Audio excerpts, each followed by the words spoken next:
Get ready to hear the truth about America on a show that's not immune to the facts with your host, Dan Bongino.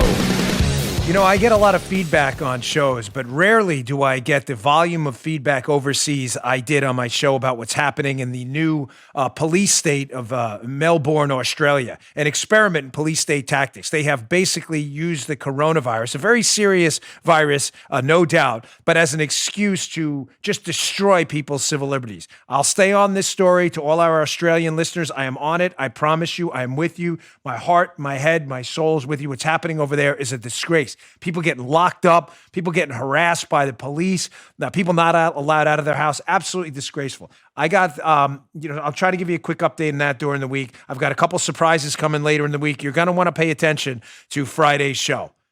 Let me wink and a nod now. It's going to be a very, very important show. Not for the reasons you think it's important, but loaded show today. Got that. Trap. Trump set a trap for the Democrats. I told you about this last week. Here was the trap. Here were the Democrats. Here's the Democrats falling in the trap. That happened, and I got a Spygate update. Today's show brought to you by Expressvpn. Keep your online activity free from prying eyes. Get a VPN today. Go to expressvpn.com/Bongino. Welcome to the Dan Bongino Show. Producer Joe, how are you today? Fine, sir. Hey, man, I'm doing well. But I'll tell you what, judging from the stuff you sent me to pull, this is going to be one heck of a show. Yeah, it is. We may have to go over today, folks. It's going to be a loaded show. So let's get right to it. Today's show brought to you by our friends at Allform. If you've been listening to the show for a while, you know how much I love Helix mattresses. They're the best. We have one, love it, sleeping on a cloud. Exciting news. Helix has gone from the mattress game beyond the bedroom and started making sofas too. They launched a new company called Allform, and they're making premium, customizable sofas and chairs shipped right to your door. So what makes an Allform sofa really cool? It's the easiest way you can customize a sofa using premium materials at a fraction of the cost of traditional stores. Well, how do they do it? Well, you get to pick your fabric, spill, stain, and scratch resistant. The sofa color of the legs, the sofa size and the shape to make sure it's perfect for you and your house and the layout. They've got armchairs, love seats, all the way up to an 8-seat sectional. So there's something for everyone. You can always start small, buy more seats later if you want to customize it to your house. Allform sofas are delivered directly to your home with fast, free shipping. In the past, if you wanted to order a sofa, it'd take weeks or even months to arrive, and you need someone to come and assemble it in your home. Allform takes just 3 to 7 days to arrive in the mail, and you can assemble it yourself in a few minutes. It's really that easy. No tools even needed. Parler did it. She did it quick, lickety-split. We have an Allform sofa. It took us a few minutes to set up. Super comfy. If getting a sofa for you, you want it without trying it and going to a store sounds a little risky, don't worry, go to Allform. You get 100 days to decide if you want to keep it. That's more than 3 months. And if you don't love it, they'll pick it up free and send you a full refund. They have a forever warranty, literally forever. To find your perfect sofa, check out allform.com/Dan. That's ALLFORM, allform.com/Dan. Allform's offering 20% off all orders for our listeners at allform.com/Dan. Go today. These sofas are awesome. You're going to love them. Allform.com/Dan. All right, Joe, let's go. All right, baby. So let's get to this first. So on Friday's show, I warned that the Democrats are just not, I'm sorry. I'm not talking about voting Democrats out there. I don't mean to stereotype a group of people, but the Capitol Hill Democrats are really just dunces. Dunces. I mean, they could have listened to my show on Friday, and I warned them that the president was setting a trap for them, which they dutifully fell in. I warned them, not to give them any help, just to show you how dumb they really are. He was setting the clearest trap possible by proposing a number of executive orders on student loans, on unemployment payment continuation, and other things as well, including a payroll tax suspension. The distinction will be important in a minute. And I warned them, I said, Democrats, if you don't get to the table right now and negotiate with the president, he is going to wreck you again, because what's going to happen? He's going to enact it himself, whether you agree with that or not, and that's a fair argument to have. And you're going to be forced to do what? Sue the president about keeping people from unemployment benefits? Joe. Dude. Did we not warn them? Did we not? Oh, yeah. Did we not tell them, get back to the table, Democrats? Trump is going to smoke you all out. And they fell right in the trap. So what happened? Yeah. So President Trump, like we said he was going to do, signed a couple of executive orders on things like student loans, unemployment benefits, and a payroll tax suspension, again, important, which I'll get to in a minute. I'll describe exactly what he did. And now the Democrats find themselves in a position of having to argue against the continuation of unemployment benefits during a massive recession. Right. Oh, Joe. Only the most predictable own in human history. I warned you idiots. You didn't listen. So, of course, what happened? He did it, and Chuck Schumer had a hissy fit.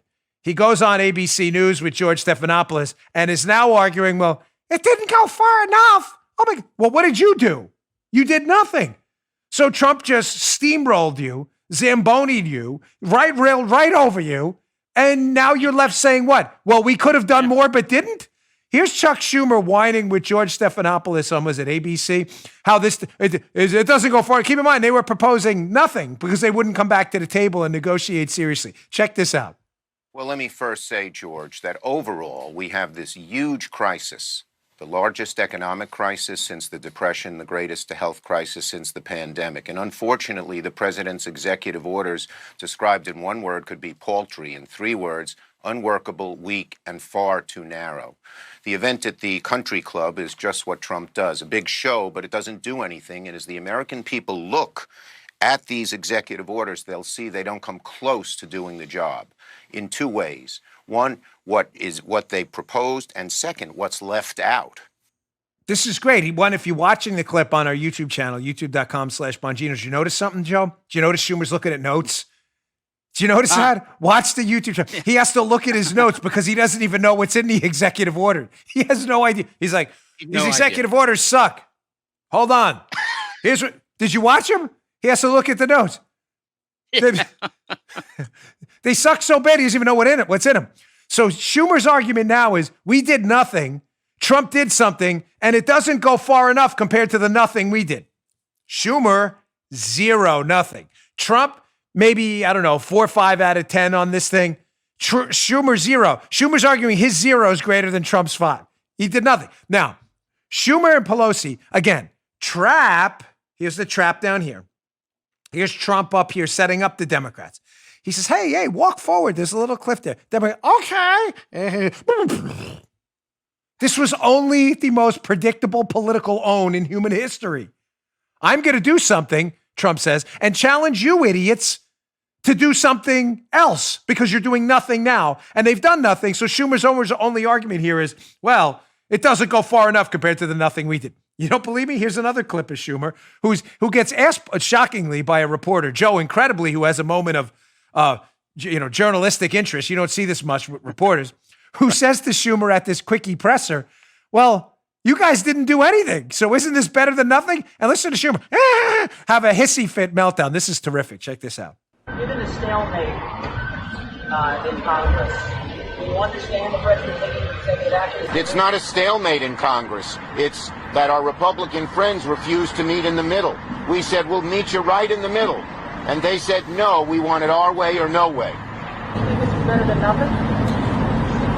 I said what I said about the executive orders. I says what I says. What I says. What I said just said about he can't even answer it. Did you hear the reports? Joe had to work some magic with that because remember, it's not. Yeah, I know exactly. Joe had to boost that because the guy's talking in New York City traffic. The reporter Schumer's on a mic. The reporter's not. But in case you missed it, the reporter clearly says, "Well, isn't what Trump did better than nothing?" I says what I says. What I said. He doesn't have an answer, Schumer, because trap Democrats. Only the most predictable political own in modern American history. I'm going to sign an executive order, and I'm going to challenge you guys to take away people's unemployment benefits. And they did it because they're really stupid. Now, what exactly did Trump do? Specifics matter, details matter. We do actual reporting on this show, unlike elsewhere. Well, let's go through it. The best piece I saw was in the Wall Street Journal, which kind of sums up 3 core tenets of the executive orders called Trump's executive orders. Handily enough. He escapes Pelosi's political trap, but uses Obama's pen and phone method. What they're talking about here is Pelosi was trying to set him up. Pelosi, master political tactician. Chris Wallace on Fox this weekend wrecked her on that, by the way.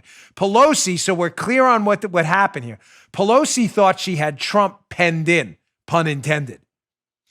Pelosi's like, if we don't get what we want, $3 trillion in new spending, no litigation protection for businesses. They don't want any litigation protection for businesses at all because they're in the pocket of the trial bar, the trial lawyers. Pelosi figured, Joe, make sure this makes sense or else the rest won't.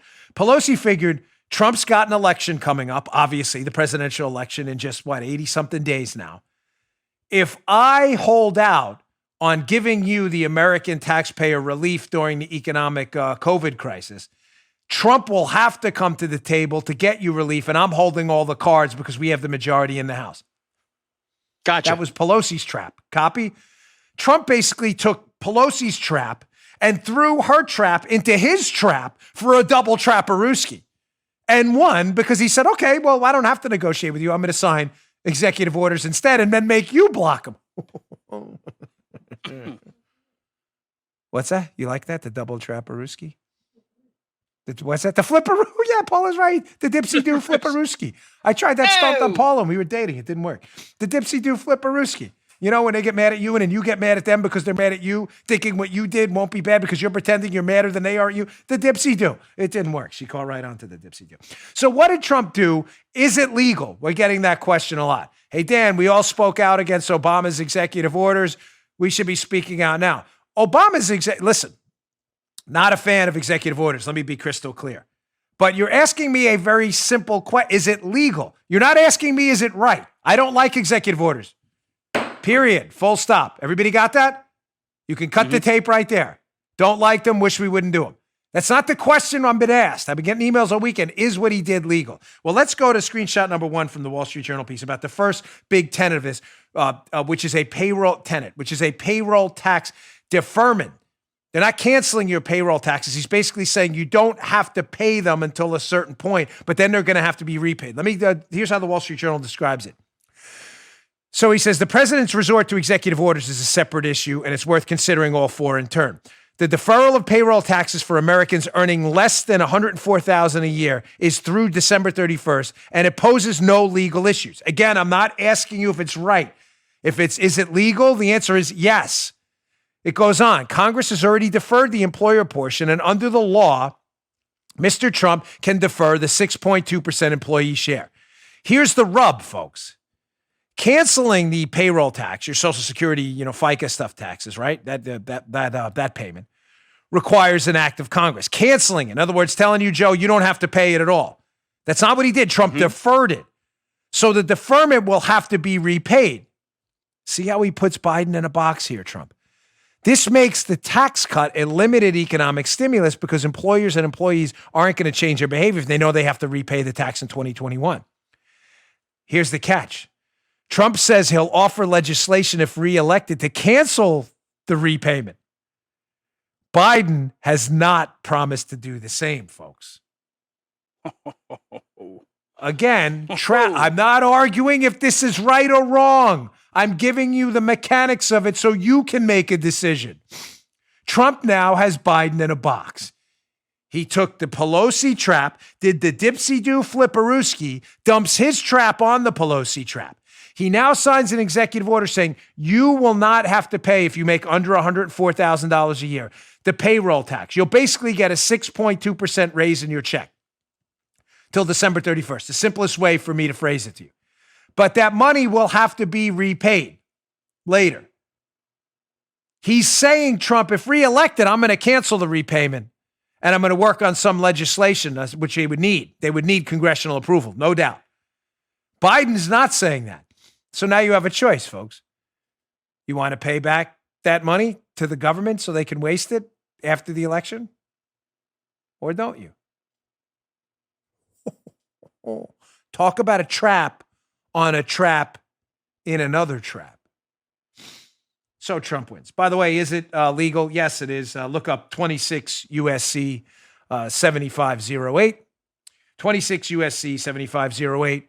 By the way, passed and pushed through in the Clinton administration, which gives the Treasury Secretary the power to do this. There's no question it's legal. Is it right? I just said I don't like executive orders. I wouldn't have done it that way. Is it legal? Absolutely. You may not like that it's legal, but it is. In contrast to Obama's executive orders, where he just makes things up. Here's the second tenet of this core of the Trump executive orders, this evictions and student loans. Trump's executive order basically says, listen, we're going to do something about people being evicted during the corona crisis, and we're going to stop people from paying interest on the loans. But how does he get around the legality of it? Quote, Wall Street Journal, the EO's, the executive orders extending relief on rental and homeowner evictions and interest on student loans are modest and also within the law. The eviction order, what Trump signed this weekend, is essentially a command for agencies to, quote, consider what can be done. The loan relief order is within Congress's grant of authority. It's only for 3 additional months through the end of the year for debt held by the Department of Education. Again, entirely legal under 20 USC 1085. I have an article by Twitchy in the show notes today that shows you a Twitter thread where they lay out these laws. That's 20 USC 1085. It's actually highlighted for your liberal friends who will insist Trump doesn't have the authority to do this. I'm not asking you to like it. I'm just telling you it is absolutely legal under 20 USC 1085 to defer that interest. It's right there in the law. You can read it yourself. May not like it, but it is what it is. This one will be a little more problematic. The third tenet of it was an extension of unemployment benefits where Trump is essentially taking some money that was assigned to FEMA and reallocating it towards unemployment benefits. They're going to have a problem with this one. Let me get to this last one here. Screenshot from the Wall Street Journal. It says, Mr. Trump's worst order would be to redeploy up to $44 billion from FEMA Disaster Relief Fund to finance extra jobless benefits by $300 a week, plus $100 a week if states choose to match it with previous relief money. Now, this one, he could find himself in a bit of legal hot water. But again, I don't like executive orders, period, full stop. Is it legal? I don't know. He'll have a tough time and they'll probably get sued. Who's going to sue? Who's going to sue? The Democrats? You remember Friday's show? Trapperooski, Dipsy Dooski, Flipperooski. You want to be Nancy Pelosi in the House of Representatives suing in the middle of the corona crisis over repartitioned and reallocated money that is going to people's unemployment benefits? I'm just asking. You know what? Trump may lose in court, probably will lose in court on this one. The other two, he's fine. The other two are perfectly legal. The evictions, the student loans, and the payroll tax deferment, entirely legal. They will get laughed out of court. This one, they'll probably win. You got an election coming up. You want to do that? The answer is the Democrats are so stupid up on the Hill that they probably will. They probably will sue and go to court to stop unemployment benefits. Good luck. Hope that works out for you. Let me just hit up on Obama quick, a couple of things about Obama. You know, ladies and gentlemen, Obama's done this frequently where he's entirely reinvented the law. And that's why I don't like executive orders, because we're going to get a liberal president again one day who's going to do the same thing. But remember when he reallocated that cost-sharing money in Obamacare? It wasn't allocated by Congress. Yeah, remember that? Where were the Democrats on that one? The answer is nowhere. They were quiet. Remember Obama's issuing of work permits under DACA? No authority to do that whatsoever under an executive order. Matter of fact, so little authority to do it, Obama's actually on tape saying he can't do it. Remember that? I can't do it. I can't do it. I need Congress. Remember that? Yeah, that one, when he did it anyway. So, and finally, the payroll tax. Remember when Obama suspended the payroll tax? I had video on it, but it's from another outlet, and I can't. It's actually, I don't want to use it. It's actually Obama on tape saying, yeah, we're going to suspend the payroll tax, and it's really great. So liberals, whereas we're principled on this, don't like executive orders, wish this would be handled a different way. Ours, one, in the first 3 cases are actually legal, and in the 4th case, don't like it, but go ahead and sue, have fun.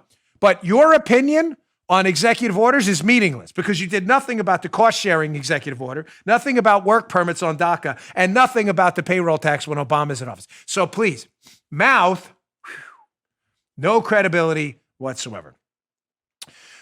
All right, got a lot more to get to. Let me get to my second sponsor today. Again, our friends at Expressvpn. You know I open up the show every day telling you to protect your online data from prying eyes. Do not let people start creeping into what you're doing online. Let's also talk about censorship on social media sites. What can you do about it? You don't want to cancel your Facebook and Twitter accounts. You know, they're supposed to be open platforms. But you don't need their content moderators acting like the op-ed section of the New York Times. So instead of letting social media sites revoke your right to free speech, How about revoking their right to your data? Oh, you didn't think about that one, did you? Well, now you should. You could do just that. You could deactivate your social media accounts. Don't do that. Or you could use Expressvpn. Well, how does that work? You ever wonder how these free-to-access sites like Facebook make all their money? They track your searches, your video history, and everything you click on. You are the product. When you use Expressvpn, you anonymize much of your online presence by hiding your IP address. Why would you not want to do this? That makes your activity, your online activity, difficult to trace and to sell to advertisers. And Expressvpn cannot be any easier to set up. You just tap one button on your phone or computer and you're protected. I can do it, and I'm not the most tech-savvy cat out there. Expressvpn also encrypts 100% of your data to protect you from hackers and internet bad guys. Go do this today. They've been a great sponsor of the show. Great. Terrific. It's finally time to say no to censorship and take back your online privacy at expressvpn.com/Bongino. Don't wait. Go to my special link. You'll get an extra 3 months of ExpressVPN service for free. You're not going to find a better deal. That's expressvpn.com/Bongino. expressvpn.com/Bongino. Protect your online data today. Don't wait. All right, let's go. So I've been warning you about this fight coming to your door. When I say this fight, I mean the fight for the future of the country. I don't mean that hyperbolically. I don't mean it to scare you. I mean anyone out there under the impression in the new Donald Trump era where we finally started to take the gloves off and fight back against the tyrannical left. Anyone under the mistaken impression that, you know what, I'm just going to stay quiet during this whole thing and maybe the fight will pass me by. You, my friend, are absolutely wrong. Showing you again how this fight will come to your door because it's at my door every single day. Here's a local newspaper, the TC Palm. Writing got a story about the high school in my neighborhood. High school coach decided it'd be a good idea to get the team, using the high school logo, by the way, to put on Black Lives Matter t-shirts at Jensen Beach High School, sparking a school district investigation. TC Palm. You know, Black Lives Matter. You know, the Marxist group. You know, the group with the founder, you know, that one, Joe. Joe's like, that one? Yeah, that one. That's right. Yeah, remember Patrice Cullors? Yeah, that one. The one we play the video all the time.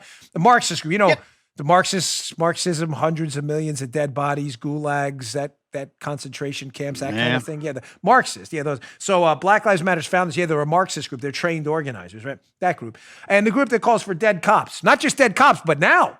You know, what do we want dead cops? We want them right now, not tomorrow. Not yesterday. We want dead cops right now. Yeah, that group. So the football coach, this guy down here in Jensen Beach High School, you can check that article out. I think it's a good idea to use the high school team logo and throw it on there. I'm wondering if we would get the same treatment, by the way, Joe, if we decided to put the local Jensen Beach High School logo on with a MAGA shirt on that. You think we'd Joe, just check. I'm just asking. You think we'd get the same treatment? Oh, no. Yeah, of course not. We'd all be in prison tomorrow morning. We'd be in a gulag over in Siberia somewhere, like the Marxists. They would love that too. So we'll see what happens to the football coach over here in my neighborhood. Again, I don't put this out there to highlight my area. I'm just trying to tell you, ladies and gentlemen, this fight's coming to your door. And if you're thinking to yourself, this is my kid's high school, like their football coach or whatever, and you have a similar problem around you, and you think, well, maybe if I stay quiet, they'll leave me alone. No, nobody's going to leave you alone. No one. I wish they would. You know, we all deserve a little bit of peace in our lives at some point. But as that famous quote I always use by Bernard Malamud in the book, The Natural, we all live two lives, the one we learn from and the one we live after that. And the true path to happiness is only through suffering. You're going to have to suffer a little bit too. These fights are coming to your door. I spoke out, put it on my Facebook this weekend, and I'll be following up, make sure with the school district that if I want to put a Blue Lives Matter shirt up, you know, for cops and people who put their lives on the line every day for our community, if this is allowed to stand, I'm going to ask if we can do that too. Why not, right? Can I use the school logo? Yeah. Apparently every other political message, you know, dead cops, Marxism groups, that's okay. So I'll be following up with that too. Other messages too, by the way. If it's A-okay to use the school logo, maybe I'll just put it on the show with a big MAGA thing, right? Why not? It's okay. So we'll be following up with that. Rest assured. I don't stay at any fights. All right, moving on. Because again, as Joe said before the show, and he's right, he gets a sneak peek at the content. This is a loaded show. So to put you in a little bit of a good mood today on Monday, hopefully a very good mood, folks, I lined up these stories this way for a reason. I try to keep some kind of a narrative going and a flow. This fight is coming to your door. That was kind of the downside. Nobody likes a fight, right? Nobody wants a fight. Everybody wants peace and harmony and happiness. But you can win. We've been demoralized and dejected. You get beat up a lot. Anytime you speak out, you're a racist and histophobic, phobophobe. You don't like that. And you get tired of it. You can win these fights when you speak out collectively. What am I talking about? Remember the Democrats, Joe, just a week ago? The Democrats saying, we got to keep those schools shut down. But Mr. Democrat, there's not really a lot of evidence that kids are transmitters of the coronavirus in schools. And the fatality rate is, 4 times less than the flu. I think we should send the kids back to school. They have to kind of learn and stuff.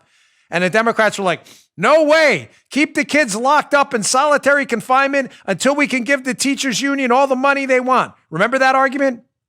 You bet. Well, what kind of happened with that argument? Well, we were a little bit ahead of it. I told you that in Montgomery County, Maryland, otherwise known as occupied Montgomery County, Maryland, the bluest county in one of the bluest states of the country, parents erupted and were like, hell to the no, my kid's going back to school. Blue county. For liberals, listen, that means Democrat. Democrat county in a Democrat state. They were like, no, my kid's going back to school. Listen to this video. This is Chuck Schumer again, a rare threefer appearance for hapless Chuck Schumer on the show. This is Chuck Schumer at the end of last week. Joe, apparently doing a total 180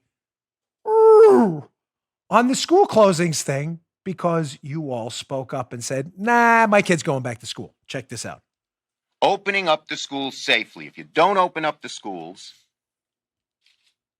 you're going to hurt the economy significantly because lots of people can't go to work. Well,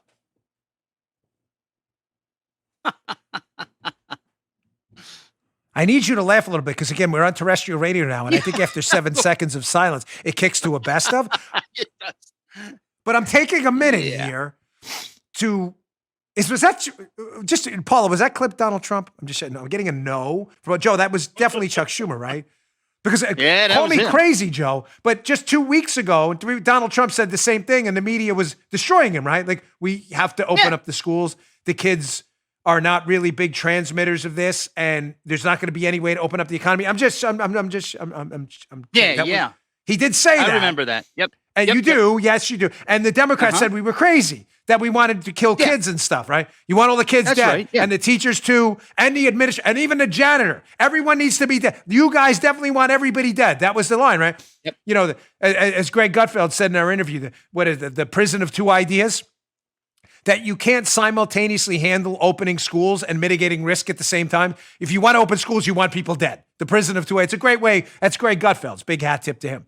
The prison of two ideas. Also known as the prison of ignorance. Because you don't understand, life is not about black or white decisions. It's the whole ethics curriculum in any college or in any business is based on the 99% of life, Joe, that's gray, where there is no easy answer. And there isn't here. There's always a risk. Always, to anything. There's a risk sending your kid to school where they catch the flu and, God forbid, get really sick. There's a risk they could go to school and catch the norovirus and get you sick. There's a risk they could go to school and something could happen on the playground. The question isn't how do we stop all risk, it's how do we deal with it. But in the prison of two ideas, liberals want it imposed on us. Shut the schools down or you want people to die. They lost, losers, you lost. Do you understand what it must have taken for Chuck Schumer to have to come out and faceplant like that on a knowing that was going to go national right away? We got to open up the schools because of the economy. They were saying the exact opposite. You won. You. My awesome, dedicated, superb, patriotic, sharpen your knuckles, fighting, ready to go for 2020 audience that said, no, my kid's going back to school. And you reached out to your legislators, you emailed your congressman, your congresswoman, you emailed your senators, you emailed your governors, your state delegates, your city councils, your county councils. And sure enough, after 2 and 3 million emails from constituents, people were like, hey, this position, keeping the kids out of school, is probably a loser.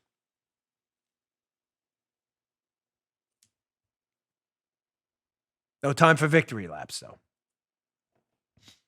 Yeah, maybe a little. Go take a lap. Maybe a half a lap.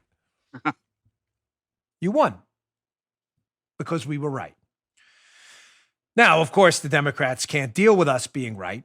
And when I say right, I mean not that there's no risk. This is, ladies and gentlemen, this is a deadly virus. Can we please just we have to put out basic facts because liberals are dunces and what they'll do is they'll sound clip the show. This is a deadly virus for people with comorbidities, people in older age groups, even people in younger age groups with specific comorbidities. It's not a joke. It's not something it's not funny time. This is a deadly virus and a plague that's affected the whole world and the economy. The question is virus or no virus. It's here, period. The question is, how do we deal with it? And the answer is clearly not to shut down schools. We won that debate because we understood from the start that although kids can get this, they are not immune.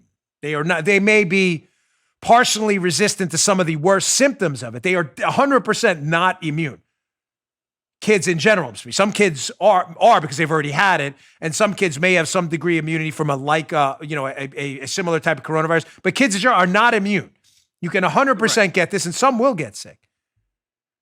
But the risk of them transmitting it, again, speaking collectively to adults, is very, very low. The Democrats didn't want that. Didn't want that. What do you mean, Dan? They wanted kids to transmit it? No. They wanted you to believe that kids are transmitters. Folks, there is no evidence out there that their kids are super spreaders. They can transmit it. There's no doubt. Are they the super spreaders that are going to get it at school and bring it home to their parents? Very, very unlikely. Based on a number of studies out there that actually use genetic mapping to find out where people got it from. And the likelihood of getting it from children is extremely low. Joe, the left can't have that. Even the Wall Street Journal, of all places, played into this. And I'm going to get to Drudge in a second because, the Drudge report is a total embarrassment. Again, full disclosure, my competitor, Bongino Report, is a news aggregator too that actually does the truth, unlike Drudge. But Drudge, which still has a large following, there's no denying it, Drudge is all in on hysteria now. So the Wall Street Journal bought into this kid super spreader hysteria. Look at this headline. I want you to pay attention to this headline because the headline you would think would match up in the article. Just checking, right? You write a headline about guy robbed bank. You expect to read in a story about a guy robbing a bank. Pay attention to this headline. Let me read it. Wall Street Journal. Latest research points to children carrying and transmitting coronavirus. Oh, whoa, what? Oh, it does. Even the Wall Street Journal. Joe, so you're reading the headline, Joe. The latest research, so apparently there's research out there showing children can carry and transmit the coronavirus. Ladies and gentlemen, it's huge. Maybe we should shut the schools down, right? Maybe Chucky Schumer a couple weeks ago was right before he wasn't right and then unrighted and rewrited himself again. So clearly somewhere in the article, Joe, based on the headline, the research has shown that children are transmitting this. I'm just asking, right? Well, you'd think. Mm-hmm. Okay. I mean, sometimes I need Joe to ground this in some common sense here. So let's look at the article where it says that. It says, and some researchers found, this is the same article, folks. Some researchers found children carry high levels of COVID-19's genetic material in their upper respiratory tract, which doesn't mean they are transmitting the virus, but that they potentially could. Wait, hold on. Let me read that again. So again, the headline, latest research points to children carrying and transmitting coronavirus. Let's read that last part. Which doesn't mean they are transmitting the virus, but that they potentially could. Jeez. Hold on. I'm going to take a break. I'm going to unfuzzy my shirt. I'm sorry I'm stepping away from the mic. I know radio listeners hate that. But the Wall Street Journal, which I enjoy a lot, to be fair, but that you think you may want to put that in your headline that's actually not what the research says? That they could potentially, of course they could potentially transmit it. No one's denying that. But the headline seems to say that research says they are this is like a huge problem, Joe. Kids, you got to keep the kids out of school. They're the super spreaders. Now, the journal doesn't say that in the headline, but again, the headline is not what the article actually says. It says, well, we don't really have a lot of evidence of that, but they could do it. I could do a lot of things. I could be Captain America tomorrow if they invent the super serum. Inject it in my veins. Muscles explode. Steve Rogers? I'm throwing Captain America throws his mighty shield. I'm doing that tomorrow. But none of that's happening because it hasn't happened. Although it could potentially happen when the super serum comes out. I'd love to see it. Sign me up. But it hasn't happened. So don't report in the Wall Street Journal that Dan Bongino is in fact Captain America because he's not. He's not. He loves America, but he's definitely no captain. And given my arthritis, I am definitely not throwing any mighty shields. It is not happening. The shield's throwing me. But it could happen. You may say this can't possibly get any worse, this article, given the headline. Children are transmitting it. Research. Oh, no, it does. Check this one out. Yeah. Okay. For you YouTubers, can you believe this? Because I know you on YouTube are reading ahead here. You watch it. You believe this? The radio listeners are like, what does it say? What does it say? The study didn't show children were able to transmit the virus. Yet the findings suggest children are likely capable of spreading the virus. Holy smokes. What are you going to do? Do you have the Donnie Brasco drop? We haven't used that in forever. Think I do. That was the perfect time for that. Oh, my gosh. Here it is. What are you going to do? Play it again. What are you going to do? Play it again. What are you going to do? I don't know, Donnie. We haven't used that in like forever. I don't know what we're going to do. I don't know. Headline, research. Children are spreading and transmitting coronavirus. It implies that. Article. The study did not show they're transmitting coronavirus. Now, of course, you go to Drudge, which picks up the hysteria right away because the Drudge Report's an embarrassment. Here's a Drudge. There you go. That's a screenshot of my actual phone, drudgereport.com. Latest research points to children carrying and transmitting ... Well, of course, he wants to get you to click on it. Coronavirus. Folks, again, I have obviously a business interest. We don't hide them. At Bongino Report, which is the alternative to Drudge's mayhem.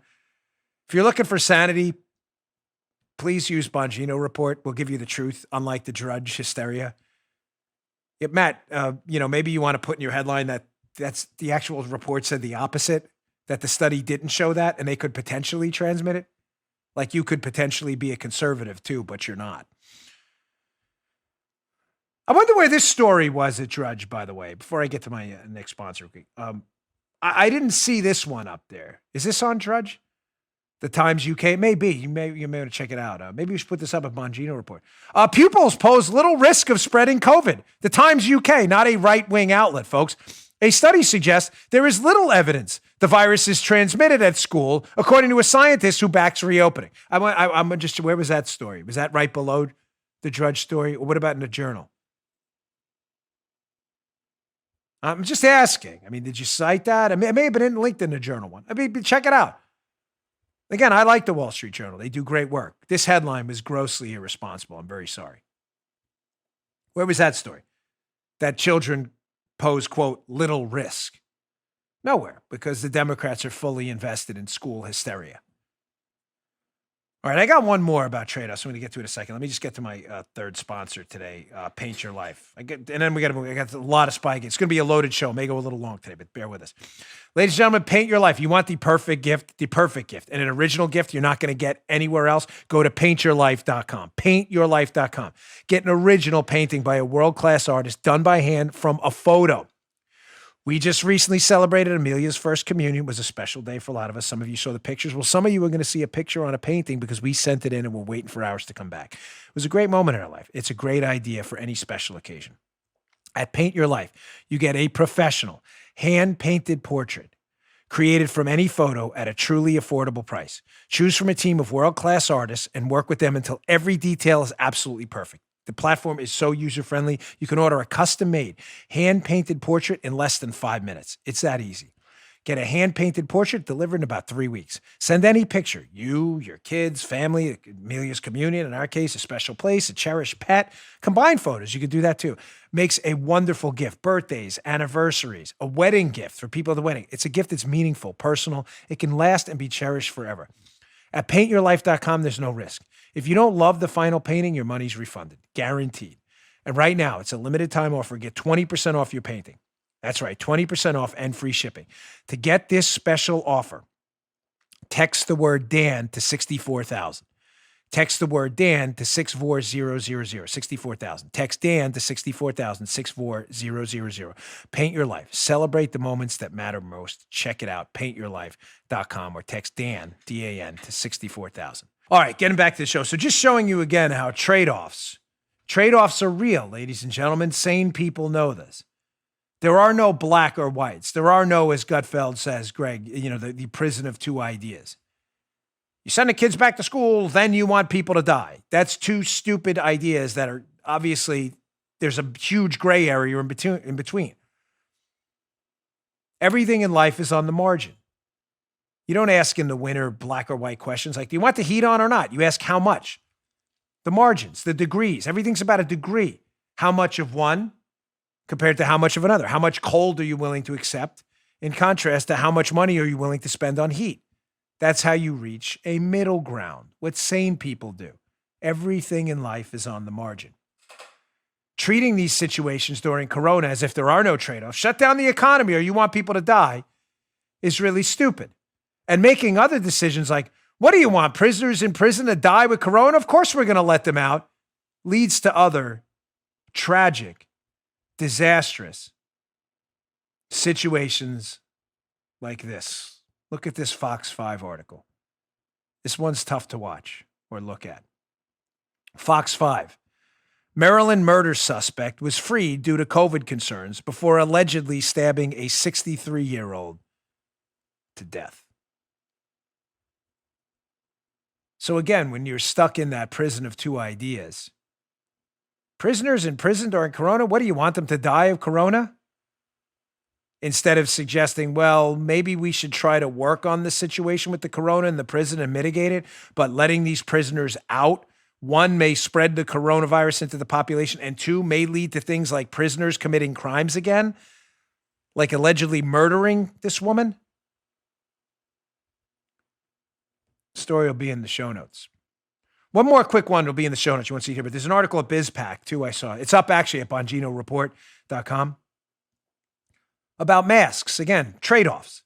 You can make a decision if you want to wear a mask. Fine, I have no problem with masks. Again, I only have problems with government mandates.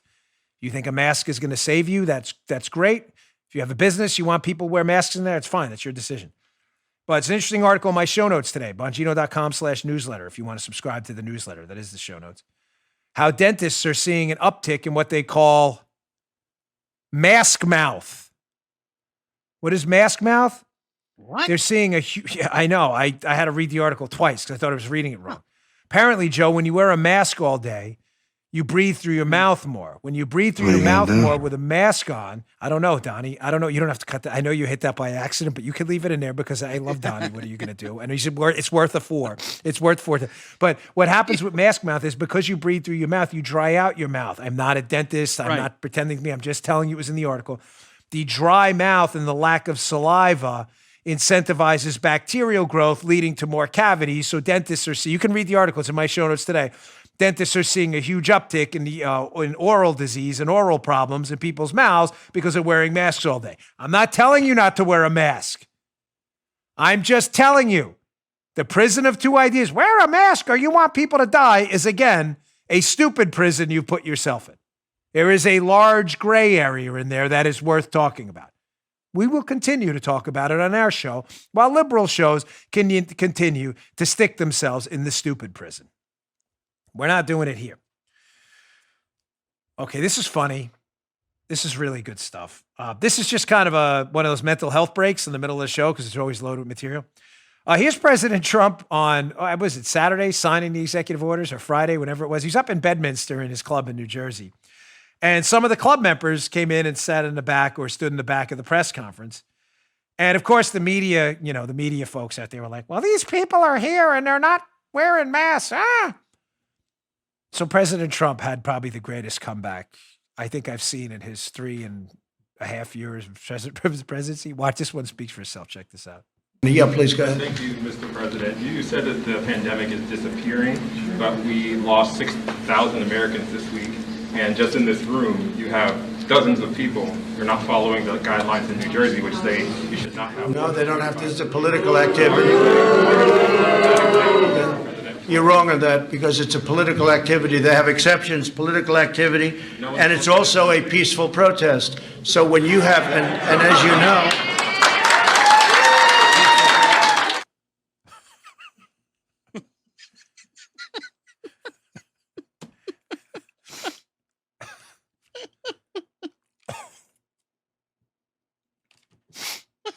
moving on.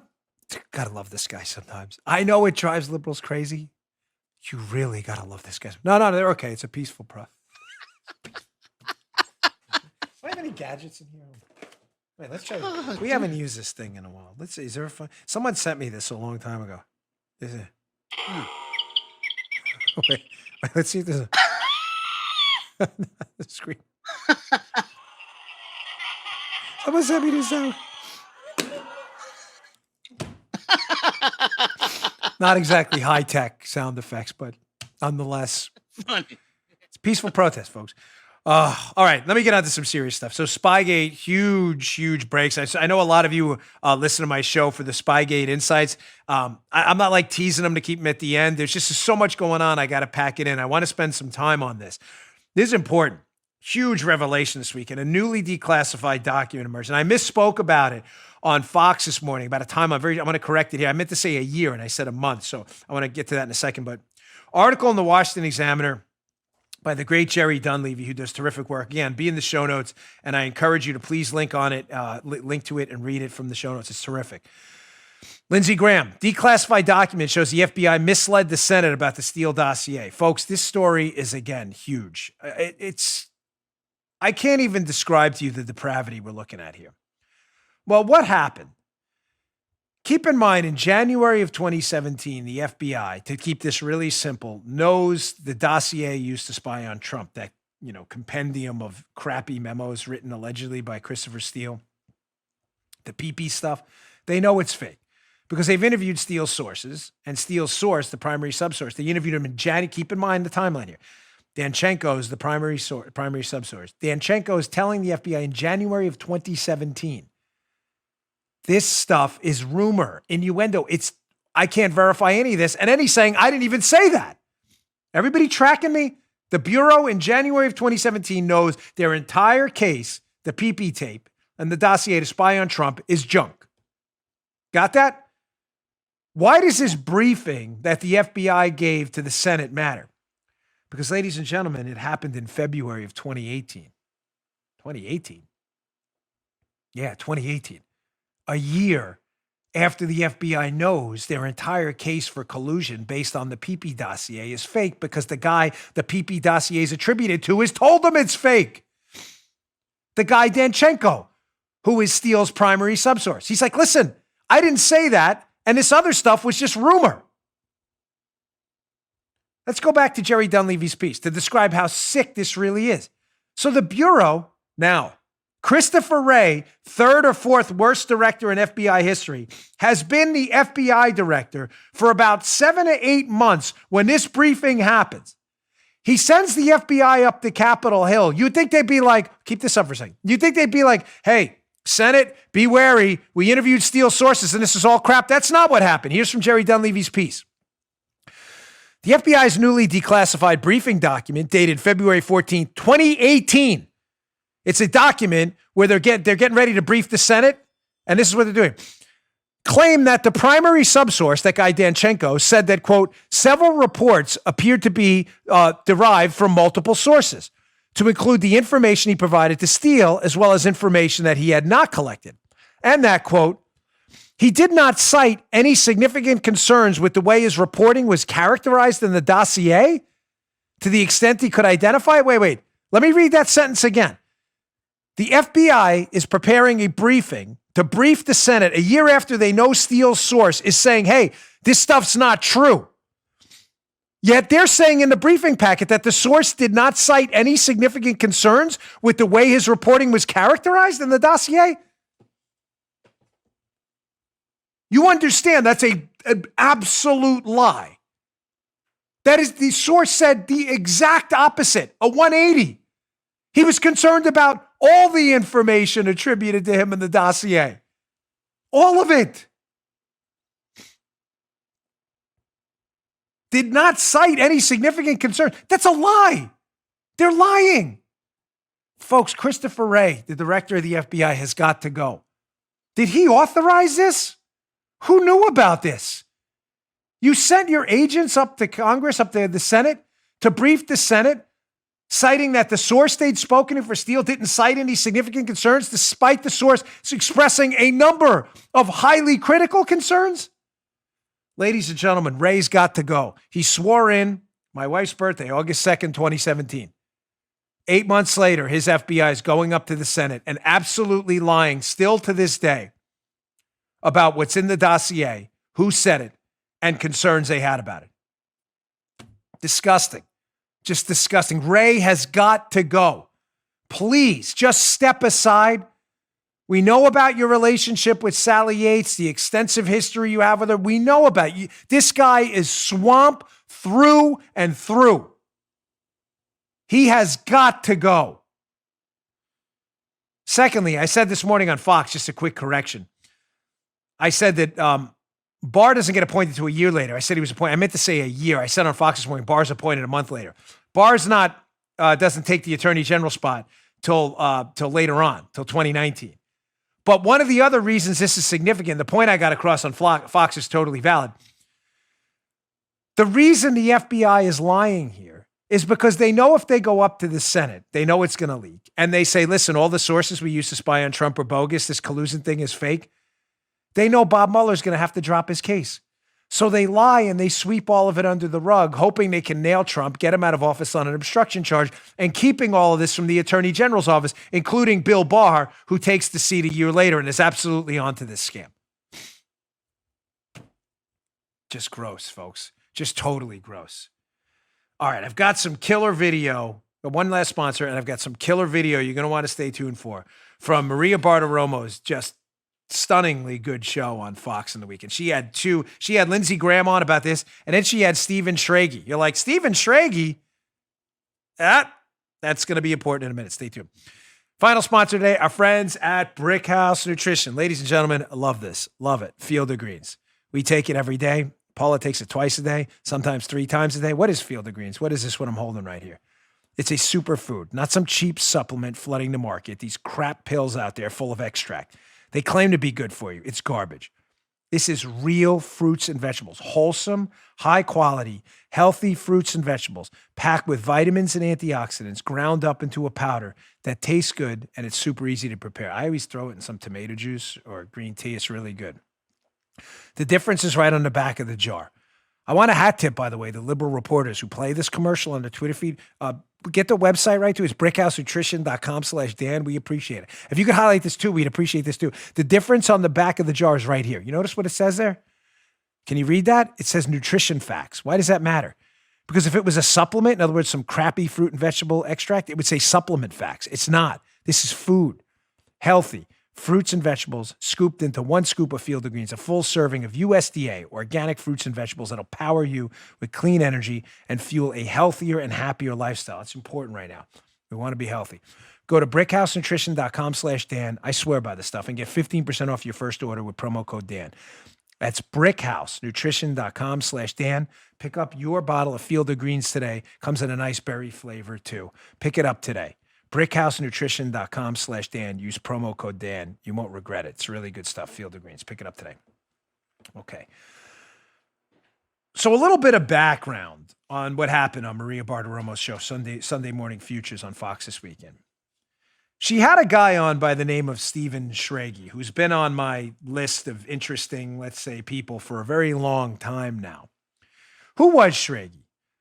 Well, Schrage was basically an understudy for his PhD to Stefan Halper. Stefan Halper was the spy who was spying on members of the Trump team in collusion with government intelligence entities. Government. Notice I didn't say U.S. government. Them too, but government U.S. intelligence entities. Former and present. Halper's work intersected with Schragie's work because they were working together on this PhD thing where Halper was kind of a mentor to him. But Schrage organizes a conference in July of 2016. Follow me, because this is important. At that conference is the first time we see Carter Page creep into this scandal. Carter Page is the man spied on. He was a Trump team member who had left the Trump team, but a FISA warrant was issued to spy on Carter Page, alleging he was colluding with the Russians. The first time they meet is at this conference that Schrage, again, an understudy to Halper, organizes. Halper and Page meet there at this July conference. It's important. I want to go into some video here, video audio from this clip. Here is Schrage, who's now saying, hey, I'm a whistleblower. I'm going to hold judgment on what his intentions are yet, but I can only take it face value. He made his first appearance on Maria Bartiromo's show this weekend and had 3 huge fireworks explosions go off. Number one, remember, nobody knows the spy spying on the Trump team, Halper, better than Schrage. They're working together on his PhD. He brings up a question. Joe, did we not say this years ago? What is the biggest scandal in Spygate? The biggest scandal is not just that the FBI, Halper and others spied on the Trump team while they were running for office, political spying. That's a huge scandal. The biggest scandal is, did you pay for it? Was the United States government, through the Pentagon's ONA, Office of Net Assessment, using taxpayer money to pay Halper to spy on the Trump team and to take down a 3-star general in General Mike Flynn? Well, who would know better than Schrage, who worked with Halper, who was on the receiving end of those ONA contracts? Listen to this one. So let me go back to Stefan Halper for a minute. Sure. This is your PhD supervisor.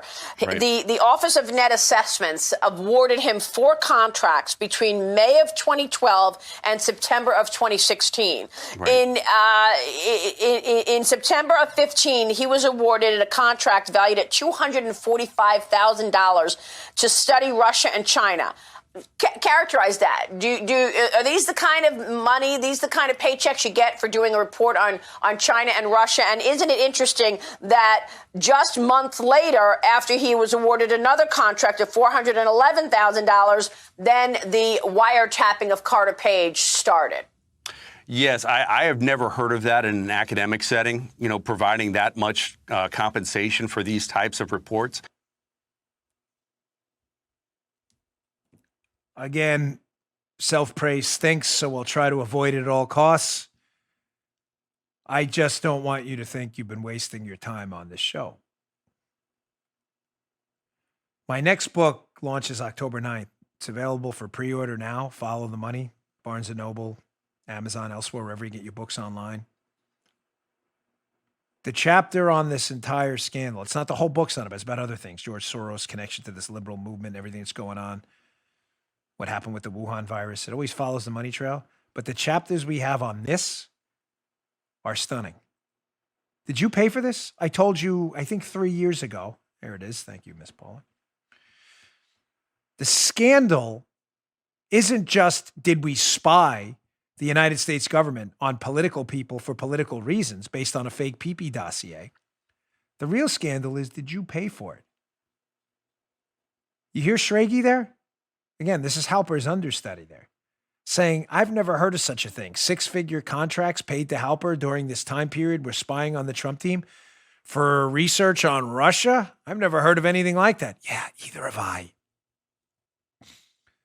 Remember, Halper really dislikes Mike Flynn, apparently, based on some of the information that is leaked, believed to be Halper in his FBI briefing. Was Halper involved in the takedown of Flynn too? Well, let's go into that a little bit.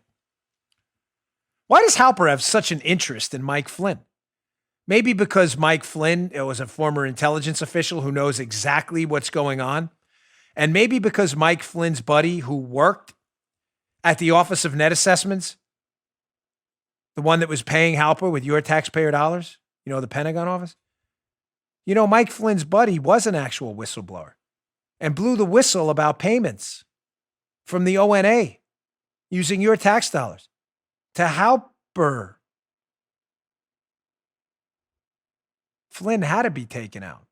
Was he going to blow the whistle on this whole intelligence scandal? U.S. taxpayer money being paid to target Obama's political opponents? Halper being on the receiving end of some of those monies? Why does Halper have such an interest in Mike Flynn? Well, Schrage was smart enough to tape Stephen Halper. Apparently, Halper knew he was being taped. Here's another clip from the Maria Bartiromo show, and I want you to listen. This clip's about a minute and a half, but it's worth your time. This is Halper talking about, keep in mind, ladies and gentlemen, this is before the Washington Post article, launches about Flynn's call with the Russians. What should that say to you, Joe? You got to follow me here because this is going to be important. The only people before the Washington Post writes about Flynn's call with the Russians, the one he was questioned by the FBI about and subsequently prosecuted for, disingenuously, I might add. The only people who know about Flynn's call with the Russians are the Russians, Flynn, a couple transition team members, and the FBI who listened in on the call. Joe, whose name is not in there? Halper. Mm-hmm. The only way Halper could have possibly found out if someone didn't tell him about the Flynn phone call, sharing classified information, by the way, would be if he read it in the Washington Post.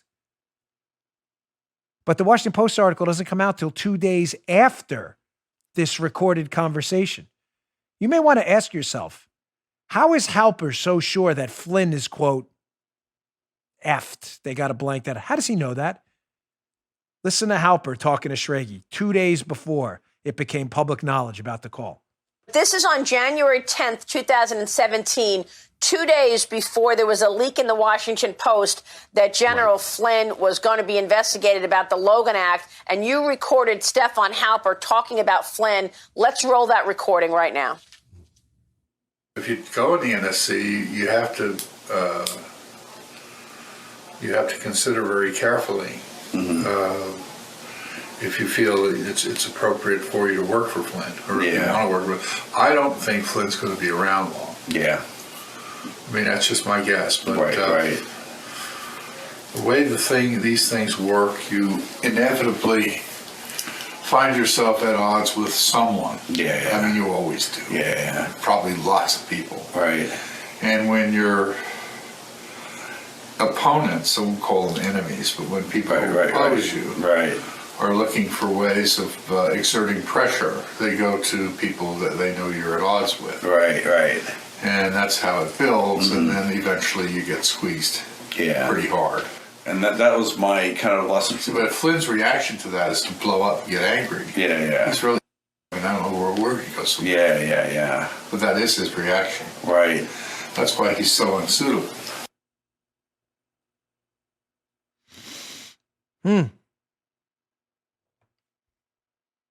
How does Halper know Flynn is effed?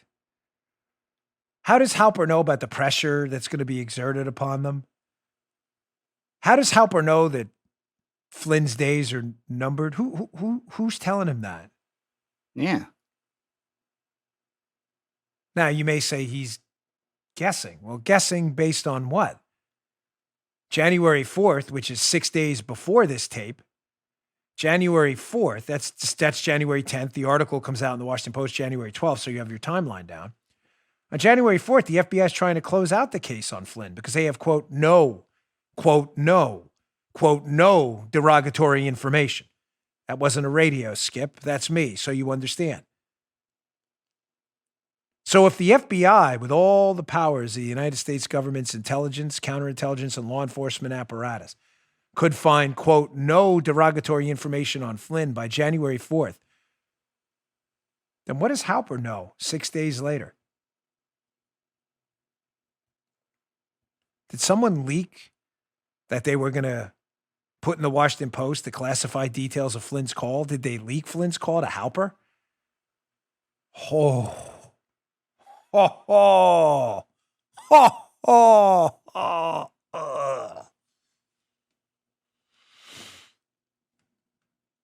That would be a felony. You realize that, right? That Flynn's calls and the content of it with the Russian ambassador are highly classified. That would be a felony. Halper has no classification authority to have access to that data or information. Neither does the Washington Post. Folks, there was another gem in here. And again, I bring it up in context of my new book because, again, self-praise really does stink. But I never want you to think you're wasting your time here. I warned you years ago that the real scandal number one was the Office of Net Assessment Payments. In other words, Trump was spied on. That's bad enough, but you paid for it. It's highly likely you paid for it through the Pentagon to pay some of these people. Contracts we know happen. The only question now is what they were for exactly. 6-figure contracts. Schraggy's like, that sounds really weird. I warned you about that. I warned you about Halper and Flynn. But one of the other things I cover in my book are people, specifically Kathy Rumler, Steve Soma, and Anthony Ferrante, who have managed to escape scrutiny in this Spygate thing, despite all three of them being key players in various portions of that scandal and other ones. Steven Soma, who's that? Why is he important? What does that have to do with the spy, Halper, and the spy potentially being paid to spy by the government? And then going after Flynn, a 3-star general who knew what they were up to? What is Steven Soma? Who is that? What does that have to do with anything? Well, listen to this clip. This is the last clip from Maria Bartiromo show. This is a short one. But Schraggy says, you know, there's this guy, this FBI handler, and I can't believe no one's talked to this guy yet. Who's that handler he's talking about in this clip? The guy in my book, Steven Soma. Check this out. The key part, and I think the real smoking gun in all this is, you know, all these tentacles lead back to this small group, including Stefan Halper at the center of Spygate, Christopher Steele at the center of Russiagate, Stefan Halper's FBI handler. None of the Senate has subpoenaed these or called these people to talk in 4 years. I wrote the book like a year ago. Most we added to it with updated information. There's a whole chapter on Soma. That's Stefan Halper's handler who he's talking about. Why does Schraggy, who knows Halper better than anyone, why is Schraggy saying he's so important? Oh, it's in the book. You got to buy it. Nah, just kidding. I never do that to you. Imagine that. It's in the book. That would be really cheesy. It is in the book if you'd like a summation, but I'll tell you right here. And you can read in more detail where it's all footnoted in the book too. That would be really nasty, wouldn't it? Pick up my book today or I'm not going to tell you. Because, ladies and gentlemen, August 10th, the FBI opens, August 10th of 2017, the FBI opens up cases, criminal cases, 2016, August 10th, 2016, opens up criminal cases against Paul Manafort, Carter Page, and George Papadopoulos. But they don't open up a case against Mike Flynn. We know Halper doesn't like Flynn. That's not a mystery, especially after listening to these calls, which that happened after, but to be clear, there's a relationship there. It's not a good one. So when the FBI doesn't open up a case on August 10th, something mysterious happens the next day, August 11th. Halper shows up at the FBI office. Wow. At the behest of his and working with his handler, Steven Soma, who Schraggy's referencing in this clip, saying, hey, how have you not talked to this FBI handler yet? How did Halper know to show up the next day after they don't open up the case on Mike Flynn? He shows up the next day, handlers all, they're all involved in this, doing their handling, Steve Soma. Shows up the next day, and mysteriously, 2 working days later, a case is opened up on Mike Flynn after Halper volunteers some information. Weird, isn't it? What else appears on August 10th, after the FBI doesn't open up a case on Mike Flynn, which clearly bothered some of the people who hated Mike Flynn? Because remember, the headquarters division and some of these agents who were working to take down Trump, they weren't all talking at the same time. What do you mean you didn't open up a case on Flynn? We'll handle that. Bring in Stefan Halper, Captain Anti-America. Bring him in. So go get Soma. He's his handler. He'll bring him in. All of a sudden, a case is opened up against Mike Flynn, but not without this little piece of information, this little nugget that appeared as well.